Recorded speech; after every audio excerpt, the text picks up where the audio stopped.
Hello बच्चों, आप सभी का रामजीलाल क्लासेस में स्वागत है। बच्चों, आज हम लोग विद्युत रसायन चैप्टर के कोलराउस नियम तक हम लोगों ने पार्ट कंप्लीट कर लिया था। आज हम उसी के आगे बात करेंगे। देखो, ये विद्युत अपघटनी सेल और विद्युत रासायनिक सेल, इन पर हम लोगों को चर्चा करनी है।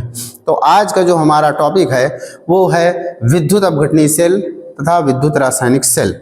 और इसके अलावा हम लोग इसमें सीखेंगे अर्ध सेल क्या होते हैं, इलेक्ट्रोड विभव क्या होता है, बाकी बहुत छोटी छोटी जानकारी आज इस वीडियो में सीखेंगे। तो बच्चों, पिछले क्लास में हम लोगों ने कोलराउस नियम और उसके जो भी यूजेस थे और जो भी न्यूमेरिकल प्रॉब्लम थी उनको हम लोगों ने सॉल्व कर लिया था। तो चलिए बिना किसी देरी के स्टार्ट करते हैं हम लोग आज विद्युत रसायन का नेक्स्ट टॉपिक।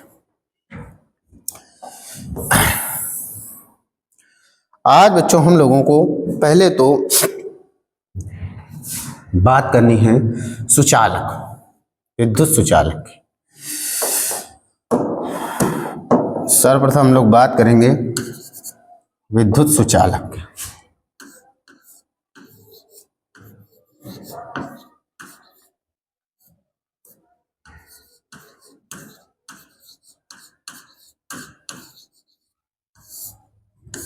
तो जैसा कि आप लोगों ने क्लास 9th 10th और 8th लेवल में पढ़ा होगा, सुचालक क्या होते हैं, जिनमें वे पदार्थ जिनमें विद्युत का प्रवाह आसानी से या सुगमता पूर्वक होता है उन्हें हम क्या कहते हैं, सुचालक पदार्थ कहते हैं। विद्युत के सुचालक पदार्थ कहलाते हैं वे पदार्थ जिनमें विद्युत का प्रवाह, किसका प्रवाह, विद्युत का प्रवाह कैसा होता है, आसानी से एवं सुगमता पूर्वक होता है। ऐसे पदार्थों को हम लोग क्या कहते हैं, विद्युत के सुचालक। बच्चों, विद्युत सुचालक तो आपको समझ में आ गई। अब होता है विद्युत रोधी या विद्युत के कुचालक। विद्युत के सुचालक किसको कहते हैं, वे पदार्थ जिनमें विद्युत का प्रवाह आसानी से या सुगमता से होता है, विद्युत के सुचालक कहलाते हैं। इसके बाद में विद्युत रोधी, आप जानते हो कि वे पदार्थ जिनमें विद्युत का प्रवाह नहीं होता है, ऐसे पदार्थों को हम लोग क्या कहते हैं, विद्युत के कुचालक या विद्युत रोधी के पदार्थ कहलाते हैं। जैसा कि आप लोग जानते हो कि प्लास्टिक है, कांच है, इनमें विद्युत का प्रवाह नहीं होता है, तो वे पदार्थ जिनमें विद्युत का प्रवाह आसानी से या सुगमता पूर्वक नहीं होता है क्या कहलाते हैं, विद्युत के कुचालक कहलाते हैं। एक और आता है बच्चों अर्धचालक, एक और आता है अर्धचालक। तो अर्धचालक क्या होते हैं, अर्धचालक बच्चों वे होते हैं जिनमें सुचालक एवं कुचालक दोनों के गुण उपस्थित हों, ऐसे पदार्थों को हम लोग अर्धचालक कहते हैं। जैसे आप सभी जानते होंगे कि सिलिकॉन हो गया, आर्सेनिक हो गया, ये हमारे कैसे होते हैं, विद्युत के अर्धचालक। कैसे होते हैं, अर्धचालक। तो बच्चों हमने तीनों पर बात कर ली, विद्युत के सुचालक, कुचालक और अर्धचालक। सुचालक क्या होते हैं, वे पदार्थ जिनमें विद्युत का प्रवाह आसानी से एवं सुगमता से होता है, उन्हें हम लोग क्या कहते हैं, विद्युत के सुचालक कहते हैं। विद्युत के कुचालक किन्हें कहते हैं, या विद्युत रोधी किसे कहते हैं, जिनमें विद्युत का प्रवाह नहीं होता है, उन्हें हम विद्युत के कुचालक कहते हैं। और अर्धचालक किन्हें कहते हैं, जिनमें सुचालक एवं कुचालक दोनों के गुण कैसे हो, उपस्थित हो, उन्हें हम क्या कहेंगे, अर्धचालक कहते हैं। तो बच्चों हमने आपको कुचालक का एग्जाम्पल बताया, प्लास्टिक हो गया, कांच हो गया, क्वार्टज हो गया, ये सब कुचालक में आ जाते हैं। और अर्धचालक की बात कर लें तो उसमें जर्मेनियम आ जाता है, सिलिकॉन आ जाता है, ये सभी क्या आ जाते हैं, विद्युत के अर्धचालक। अब चलिए इसके बाद में सिलिकॉन, जर्मेनियम मोस्ट है अर्धचालकों में। आप लोगों ने फिजिक्स में भी पढ़ा होगा, फिजिक्स में भी अर्धचालक के विषय में आपको डिटेल से पढ़ाया गया होगा, जिसमें N type, P type semiconductor के विषय में बताया जाता है। तो बच्चे आज हम लोग स्टार्ट करते हैं विद्युत के सुचालक। देखो, विद्युत के जो सुचालक होते हैं उनमें विद्युत का प्रवाह आसानी से होता है, उन्हें हम विद्युत के सुचालक कहते हैं। अब जरा देखिए, विद्युत के सुचालक दो प्रकार के होते हैं। ये कितने प्रकार के होते हैं बच्चों, दो प्रकार के। एक होते हैं धात्विक सुचालक, एक होते हैं धात्विक सुचालक, एक होते हैं कौन से, विद्युत अपघटनी सुचालक। या देखो, धात्विक सुचालक क्या होते हैं, पहले आओ इस पे चर्चा करते हैं। तो आप सभी जानते होंगे कि जितनी भी धातुएं होती हैं, जितनी भी धातुएं होती हैं, धातुओं में रासायनिक परिवर्तन हुए बिना विद्युत प्रवाहित की जा सकती है। धातुओं में रासायनिक परिवर्तन हुए बिना विद्युत प्रवाहित की जा सकती है। धातुएं जो होती हैं वो धात्विक सुचालक होती हैं। धातुओं की जो चालकता का कारण है वो धात्विक जालक में इलेक्ट्रॉनों की गति है। बच्चों जरा ध्यान सुनो, जो धातुएं होती हैं हमारी क्या होती हैं? धातुएं जैसे आप सभी जानते होंगे कि ज्यादातर आप लोग देखते होंगे कि जो विद्युत का प्रवाह होता है वो धातुओं के द्वारा ही होता है। आपके घरों में इलेक्ट्रिसिटी आती है, लाइट आती है, करंट आती है, किसके थ्रू आती है? या तो आपके घरों में कॉपर का वायर होगा और एल्यूमिनियम के वायर से। तो जो धातुएं होती हैं, चाहे वो एल्यूमिनियम हो चाहे कॉपर हो, उसमें क्या होता है कि बिना कोई परिवर्तन हुए, ऐसा तो है नहीं कि कॉपर का वायर है उसमें इलेक्ट्रिसिटी प्रोवाइड की गई तो वो कॉपर का वायर सोने के वायर में कन्वर्ट हो जाए, बिना कोई रासायनिक परिवर्तन के। एल्यूमिनियम का वायर है उसमें इलेक्ट्रिसिटी प्रोवाइड किया गया तो एल्यूमिनियम से लोहे का हो जाए, ऐसा तो नहीं है। मतलब ये है कि बिना कोई रासायनिक परिवर्तन किए बिना इनमें धातुओं का प्रवाह, धातुओं में धारा का प्रवाह आसानी से किया जा सकता है। यानी धात्विक सुचालक में सभी धातुएं आती हैं, सभी धातुएं, उनमें क्या होता है बिना किसी रासायनिक परिवर्तन के विद्युत का प्रवाह आसानी से हो सकता है। धात्विक सुचालकों में बिना किसी रासायनिक परिवर्तन के, बिना कोई रासायनिक परिवर्तन किए विद्युत का प्रवाह आसानी से या सुगमता पूर्वक हो जाता है। बच्चों इसमें जब धातुओं में रासायनिक परिवर्तन होगा नहीं, धातुओं में रासायनिक परिवर्तन होगा नहीं तो विद्युत का प्रवाह कैसे हो जाता है? तो विद्युत का प्रवाह होता है धात्विक जालक में उपस्थित इलेक्ट्रॉनों की गति से। ध्यान सुनो, जैसे धातु का हमने कोई वायर लिया, कोई तार लिया, तो उसमें धातु के जालक होते हैं, धात्विक जालक होते हैं, और धात्विक जालकों में जो इलेक्ट्रॉन होते हैं वो गैसीय फेज में होते हैं, गैसीय अवस्था में होते हैं। तो गैसीय अवस्था में होने के कारण वो गतिशील होते हैं, और गतिशील होते हैं जिसके कारण क्या होता है विद्युत का प्रवाह आसानी से होता है। बात समझ में आ गई? तो बच्चों अगर हम बात करें धात्विक सुचालकों में विद्युत का प्रवाह कैसे होता है, तो धात्विक सुचालकों में जो जालक होते हैं, धात्विक जालक, उनमें उपस्थित जो इलेक्ट्रॉन होते हैं, इलेक्ट्रॉन कैसे होते हैं? गैसीय अवस्था में होते हैं। तो गैसीय अवस्था में होने के कारण वो इधर उधर आसानी से गति कर सकते हैं, जिसके कारण विद्युत का प्रवाह होता है। इसीलिए इसको धात्विक सुचालक या इलेक्ट्रॉनिक सुचालक भी कहते हैं। क्या कहते हैं? इलेक्ट्रॉनिक सुचालक भी। चूंकि इसमें विद्युत का प्रवाह किसके वजह से हो रहा है? इलेक्ट्रॉनों की वजह से हो रहा है, इसीलिए इसको हम लोग इलेक्ट्रॉनिक सुचालक भी कहते हैं। तो धात्विक सुचालक कहो या इसको इलेक्ट्रॉनिक सुचालक कहो, इलेक्ट्रॉनिक सुचालक, धात्विक सुचालक या इलेक्ट्रॉनिक सुचालक। बच्चों धात्विक सुचालक या इलेक्ट्रॉनिक सुचालक, धात्विक सुचालक क्या होते हैं? जिनमें विद्युत का प्रवाह जो होता है वो किसके? मुक्त इलेक्ट्रॉन या गतिशील इलेक्ट्रॉनों के कारण होता है, और बिना किसी रासायनिक परिवर्तन के, बिना किसी रासायनिक परिवर्तन के, कोई रासायनिक परिवर्तन यहाँ पे नहीं होता। केवल भौतिक परिवर्तन तो हो सकता है परंतु रासायनिक परिवर्तन नहीं हो सकता। अब दूसरा हमने बताया कि विद्युत अपघटनी सुचालक, विद्युत अपघटनी सुचालक। अब बच्चों विद्युत अपघटनी सुचालक क्या होते हैं, इनको जरा समझते हैं। विद्युत अपघटनी क्या होता है? विद्युत अपघटनी में आप कोई विद्युत अपघट पदार्थ लो, कोई विद्युत अपघट पदार्थ, उसका विलयन ले लो।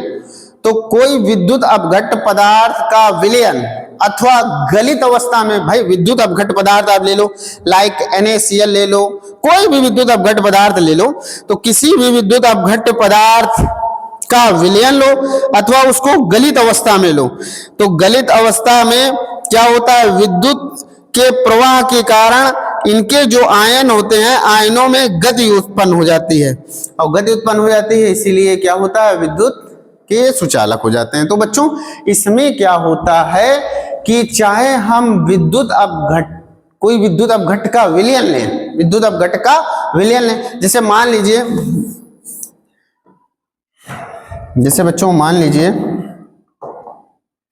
हम इसमें कोई विद्युत अपघट का विलयन ले रहे हैं, ध्यान से समझो जरा। इसमें हम कोई विद्युत अपघट का विलयन, जैसे मान लो NaCl ले लिया, तो Na+ और Cl-। आपको पता है विलयन अवस्था में Na+ होगा, Cl-। गलित अवस्था में भी क्या होगा? अगर इसको हम गला दें तो गलित अवस्था में भी Na+ Cl- होगा। तो बच्चों अगर हम किसी विद्युत अपघट का जलीय विलयन ले लें या विलयन ले लें और या गलित अवस्था में ले लें, तो जब भी हम उसमें क्या करते हैं, जब भी हम उसमें विद्युत धारा प्रवाहित करते हैं तो जो आयन होते हैं ये विपरीत इलेक्ट्रोड की ओर गति करते हैं और इनके विपरीत इलेक्ट्रोड की ओर गति करने के कारण इसमें धारा का प्रवाह होता है। तो कुल मिला के आपने देखा कि जो विद्युत सुचालक होते हैं वो कितने प्रकार के होते हैं बच्चों, दो प्रकार के। एक तो होते हैं कौन से, एक होते हैं धात्विक सुचालक और एक होते हैं विद्युत अपघटनीय सुचालक। एक होते हैं धात्विक सुचालक और एक होते हैं विद्युत अपघटनीय सुचालक। अब चलिए बच्चों हम लोग बात करेंगे, जैसा कि अभी आपको बताया कि इसमें विद्युत अपघट्य पदार्थ डालना पड़ेगा, तो आइए चलिए जान लेते हैं कि विद्युत अपघट्य पदार्थ क्या होते हैं। तो यहीं से हम लोग विद्युत अपघट्य पदार्थ के विषय में बात करेंगे। विद्युत अपघट्य पदार्थ, तो विद्युत अपघट्य पदार्थ क्या होते हैं, वे पदार्थ जिनके जलीय अथवा गलित विलयन में विद्युत का प्रवाह आसानी से होता है, विद्युत अपघट्य पदार्थ कहलाते हैं। फिर से समझ लीजिए, वे पदार्थ जिनके जलीय विलयन अथवा गलित विलयन में विद्युत का प्रवाह आसानी से सुगमता पूर्वक होता है, विद्युत अपघट्य पदार्थ कहलाते हैं। क्या कहलाते हैं, विद्युत अपघट्य पदार्थ कहलाते हैं। बच्चों विद्युत अपघट्य पदार्थ दो प्रकार के होते हैं। कितने प्रकार के होते हैं, ये दो प्रकार के होते हैं। एक होता है प्रबल विद्युत अपघट्य पदार्थ, एक कौन सा होता है, प्रबल विद्युत अपघट्य पदार्थ। एक होता है प्रबल विद्युत अपघट्य और एक होता है बच्चों दुर्बल विद्युत अपघट्य। ये कौन सा होता है, दुर्बल विद्युत अपघट्य, विद्युत अपघट्य। बच्चों अगर हम बात करें प्रबल विद्युत अपघट्य की, तो प्रबल विद्युत अपघट्य कौन से होते हैं, वे पदार्थ जिनका आयनन या कहा जाए वे पदार्थ जिनके आयनन की मात्रा या वियोजन की मात्रा, वे पदार्थ जिनके वियोजन की मात्रा लगभग वियोजन की मात्रा कितनी हो, लगभग वियोजन की मात्रा कितनी हो, 100% हो, लगभग 100% हो। ऐसे पदार्थ जिनके वियोजन की मात्रा लगभग 100% हो, ऐसे पदार्थों को हम लोग क्या कहते हैं, विद्युत अपघट्य पदार्थ, प्रबल विद्युत अपघट्य पदार्थ कहते हैं। वे पदार्थ जिनके आयनन की मात्रा लगभग कितनी हो, 100% हो, तो ऐसे पदार्थों को क्या कहा जाता है बच्चों, ऐसे पदार्थों को हम लोग प्रबल विद्युत अपघट्य पदार्थ कहते हैं।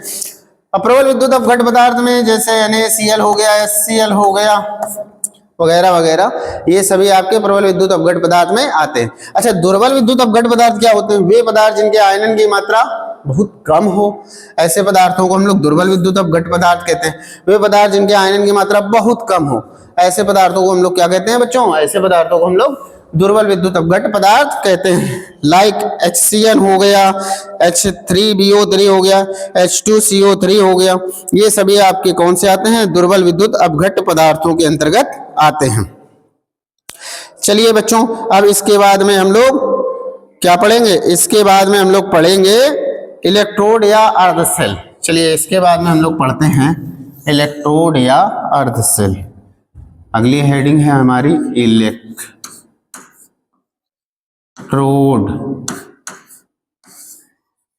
या अर्धसेल।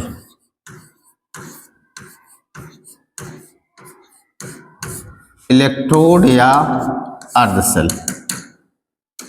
बच्चों अभी आपको मैंने सुचालक के विषय में पढ़ाया।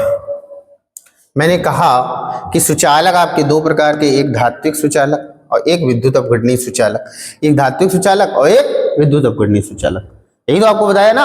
अब बात करनी है इलेक्ट्रोड या अर्धसेल किसे कहते हैं। बहुत आसान सा स्टेटमेंट है कि अगर विद्युत अपघटनीय सुचालक में, यदि विद्युत अपघटनीय सुचालक में धात्विक सुचालक को डाल दिया जाए तो इस प्रकार से बनी युक्ति को हम लोग क्या कहते हैं, इलेक्ट्रोड या अर्धसेल कहते हैं। फिर से एक बार समझ लीजिए, यदि विद्युत अपघटनीय सुचालक में धात्विक सुचालक को डाल दिया जाए तो इस प्रकार से बनी युक्ति क्या कहलाती है, आपकी इलेक्ट्रोड या अर्धसेल कहलाते हैं।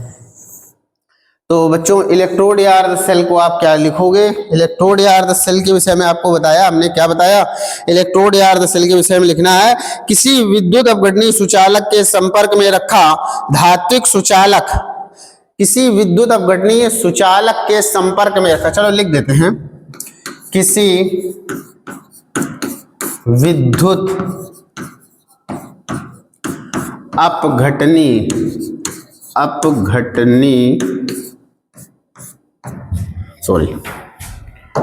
किसी विद्युत अपघटनीय सुचालक के संपर्क में रखा धात्विक सुचालक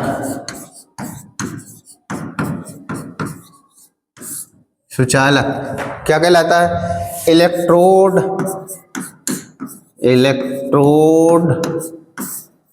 या अर्ध सेल कहलाता है।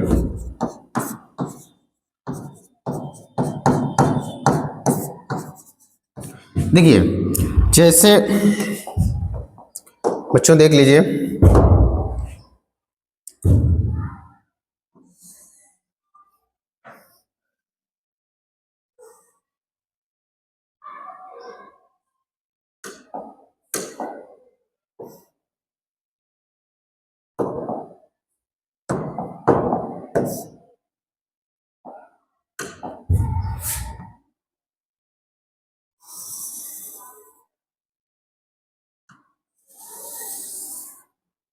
जैसे मान लीजिए ये कोई एक पात्र है, इस पात्र में हमने क्या किया, इस पात्र में हमने ओहो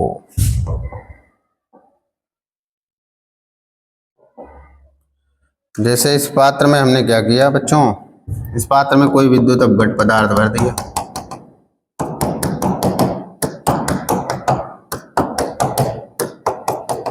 जैसे ये विद्युत अपघट पदार्थ आपने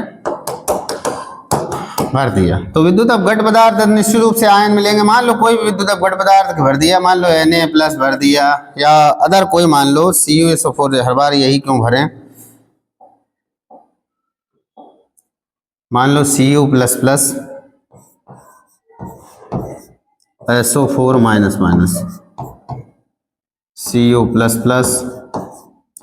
SO4 ये विद्युत अपघट पदार्थ इसमें हमने भर दिया, पूरे में विद्युत अपघट पदार्थ भरा हुआ। अब इसमें बच्चों हम कर क्या रहे हैं, जरा ध्यान देना, इसमें हम क्या करेंगे, कोई ये तो आपका कौन सा सुचालक हो गया बच्चों, ये इस सुचालक का नाम क्या है, इसका नाम क्या है, इसका नाम है विद्युत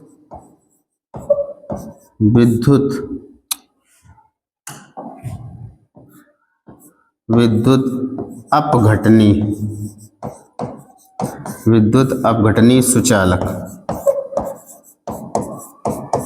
ये विद्युत अपघटनी सुचालक है। अब बच्चों इसमें हम क्या कर रहे हैं, इसमें चलिए हम कोई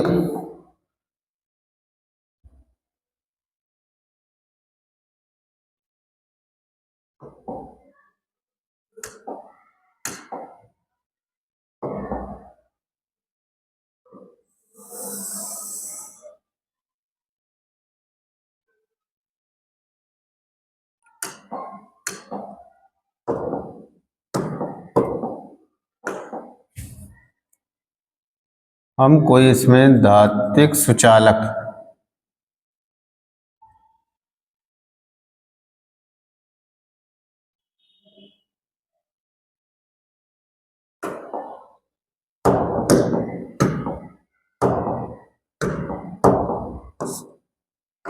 हम इसमें क्या कर रहे हैं, कोई धात्विक सुचालक डाले दे रहे हैं। जैसे मान लो ये डाल दिया, तो ये काहे की है, ये कापर धातु की है, तो ये क्या है, ये आपका धात्विक सुचालक है, धात्विक सुचालक।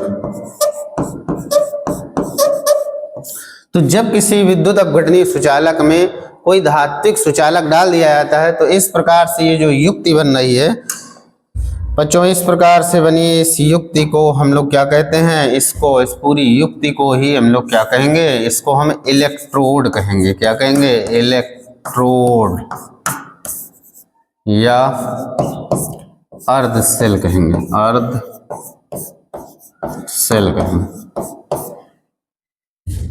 क्या कहेंगे, इलेक्ट्रोड या अर्ध सेल कहते हैं। इतना समझ में आ गया बच्चों। तो अगर आपसे कोई पूछे कि इलेक्ट्रोड से आप क्या समझते हो? तो आपको सिंपल सा स्टेटमेंट देना है, जब किसी विद्युत अपघटनीय सुचालक में कोई धात्विक सुचालक रखा जाता है या धात्विक सुचालक पड़ा होता है, उसके संपर्क में पड़ा होता है, तो इस प्रकार से बनी युक्ति को हम लोग क्या कहते हैं? क्या कहते हैं? इसको हम इलेक्ट्रोड कहते हैं। अब बच्चों जैसे कि मान लीजिए ये एक इलेक्ट्रोड है, एक और कोई इलेक्ट्रोड होगा, इनको जोड़ा जाएगा तो एक पर ऑक्सीकरण होगा, एक पर अपक्षयन होगा। तो चलिए इसी क्रम में समझ लेते हैं। आपको समझना है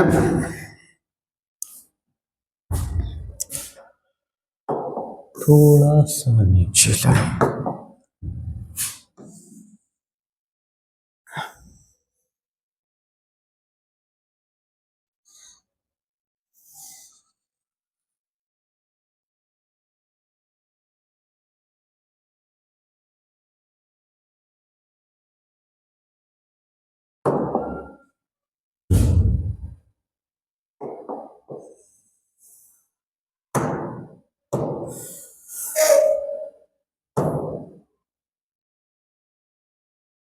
चलिए कोई बात नहीं।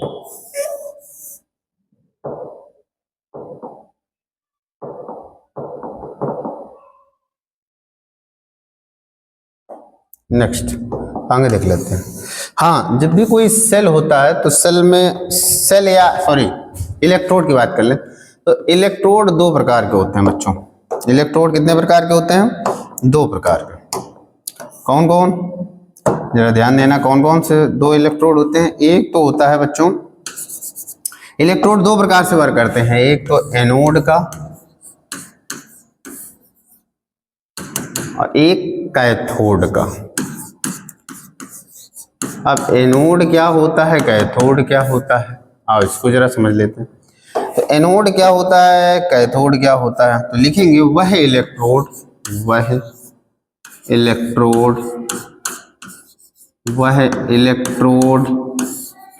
जिस पर क्या होता है? ऑक्सीकरण होता है, ऑक्सीकरण होता है, करण होता है, क्या कहलाता है? एनोड कहलाता है, एनोड कहलाता है। ऐसे कैथोड में क्या लिखेंगे? वह इलेक्ट्रोड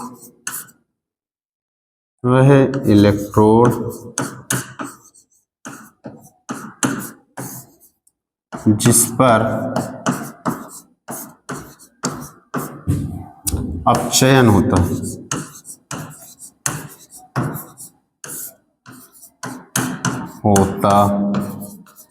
है, कैथोड कहलाता है, कैथोड कहलाता है। तो वह इलेक्ट्रोड जिस पर क्या होता है? ऑक्सीकरण होता है, क्या कहलाता है? एनोड कहलाता है। और वह इलेक्ट्रोड जिस पर अपचयन होता है वो क्या कहलाता है बच्चों? वो कैथोड कहलाता है। अब बच्चों इसके बाद में अगर हम बात करें विद्युत वाहक बल की, तो इसके पहले हम लोग सेल की बात कर लें जरा। देखिए बच्चों, सेल की बात कर लें। सेल क्या होता है? आइए चलिए सेल सीखते हैं। सेल,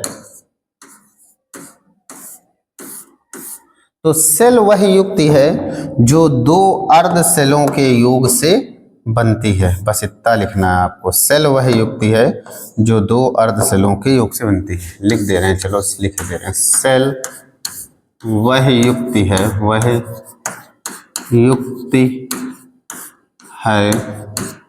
जो दो अर्ध सेलों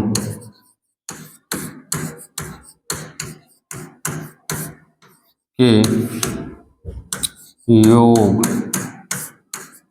से बनती है। दो अर्ध सेलों के योग से बनती है। बच्चों ये सेल जो होते हैं ये दो प्रकार के होते हैं। एक होता है विद्युत अपघटनीय सेल, एक होता है विद्युत रासायनिक सेल। इस पर भी हम लोग चर्चा करेंगे लेकिन आगे करेंगे। अभी फिलहाल समझ लीजिए सेल क्या होता है? सेल वह युक्ति है जो दो अर्ध सेलों के योग से बनती है। अब इसके बाद में बच्चों हम लोग पढ़ेंगे विद्युत वाहक बल। क्या पढ़ेंगे? विद्युत वाहक बल। तो चलिए विद्युत वाहक बल हेडिंग डालिए, विद्युत वाहक बल। इंग्लिश में कहते हैं इलेक्ट्रोमोटिव फोर्स। क्या कहते हैं? इलेक्ट्रोमोटिव फोर्स कहते हैं। ये बच्चों विद्युत वाहक बल क्या है? सेल के इलेक्ट्रोडों, सेल के इलेक्ट्रोडों, बच्चों सेल में दो इलेक्ट्रोड होंगे तो सेल के इलेक्ट्रोडों के विभवों, इलेक्ट्रोडों के विभवों का बीजगणितीय योग, का बीजगणितीय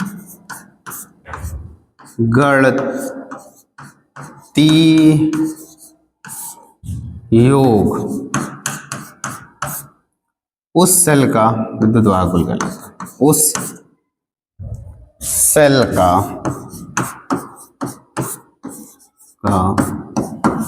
विद्युत वाहक बल कहलाता है। बल कहलाता है। तो बच्चों डेफिनेशन क्या हुई? डेफिनेशन हुई सेल के इलेक्ट्रोडों के विभवों का बीजगणितीय योग क्या कहलाता है? क्या कहलाता है? कहलाता है विद्युत वाहक बल कहलाता है। क्या कहलाता है? विद्युत वाहक बल कहलाता है।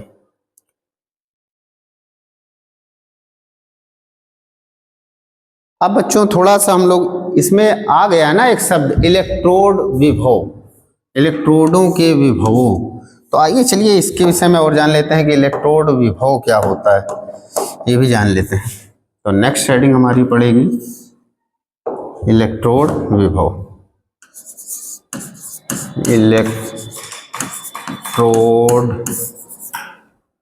विभव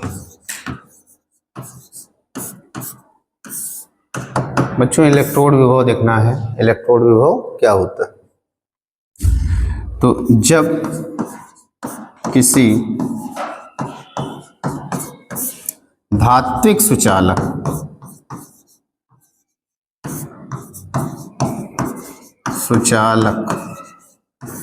को किसी विद्युत अपघटनी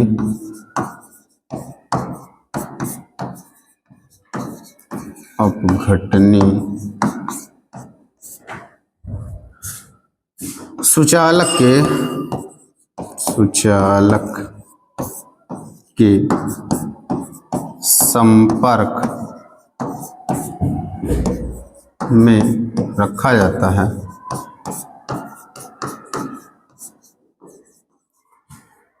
तो उनकी सतह के मध्य एक विभवांतर उत्पन्न हो जाता है।